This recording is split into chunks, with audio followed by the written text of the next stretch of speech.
ചെപ്പോക്കിന്റെ മണ്ണിൽ അന്ന് പെയ്തത് മഞ്ഞമഴയായിരുന്നു.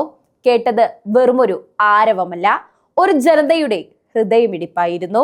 CSK റോർ 2026 എന്ന ആവേശക്കടലിൽ ചെന്നൈയുടെ പാരമ്പര്യവും വരാനിരിക്കുന്ന പുതിയ യുഗവും കൈകോർത്തു.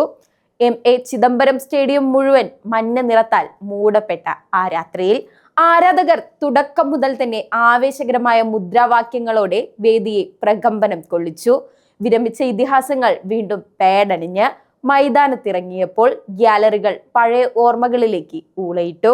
സുരേഷ് റെയ്നയുടെ ആ വിഖ്യാത കവർ ഡ്രൈവുകളും സ്റ്റെമ്പിന് പിന്നിൽ മിന്നൽ പിണറായി മാറിയ MS ധോണിയും വീണ്ടും ഒരുമിച്ചത് ആരാധകർക്ക് ഒരു ഫൺ മാച്ച് മാത്രമല്ല സമ്മാനിച്ചത്, മറിച്ച് കാലം തെറ്റിയെത്തിയ വസന്തമായിരുന്നു.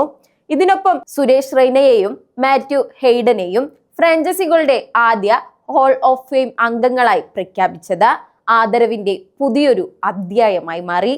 എന്നാൽ ആ രാത്രിയിലെ ഏറ്റവും വലിയ വികാരം സഞ്ജു സാംസൺ എന്ന പുതിയ പോരാളിയുടെ മഞ്ഞ ജേഴ്സിയിലുള്ള എൻട്രി ആയിരുന്നു. ചെന്നൈയുടെ സ്വന്തം മണ്ണിലേക്ക് സഞ്ജുവിനെ സ്വാഗതം ചെയ്തപ്പോൾ ഉയർന്ന ഹർഷാരവം ടീമിന്റെ ഭാവിയെക്കുറിച്ചുള്ള വലിയ പ്രതീക്ഷകൾക്ക് അടിവരയിട്ടു.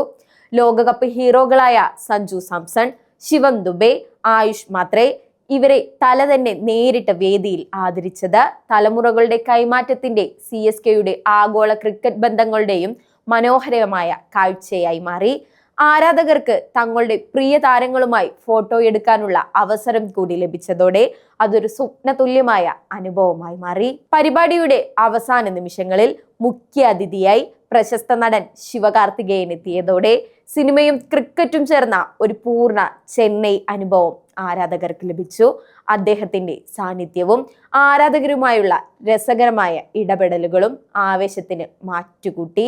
ഒടുവിൽ AR റഹ്മാന്റെ നിസിംഗം താൻ എന്ന ഗാനം ധോണിക്കായി സമർപ്പിച്ച വികാരാധീനമായ നിമിഷം ഏതൊരു ക്രിക്കറ്റ് പ്രേമികളുടെയും കണ്ണ് ഈറനണിയിക്കുന്നതായിരുന്നു.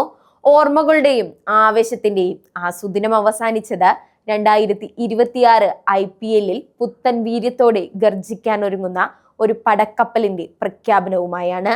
ഇത് വെറുമൊരു ടീം ഇവന്റ് അല്ല, മറിച്ച് ചെന്നൈ എന്ന വികാരത്തിന്റെ ആഘോഷമായിരുന്നു.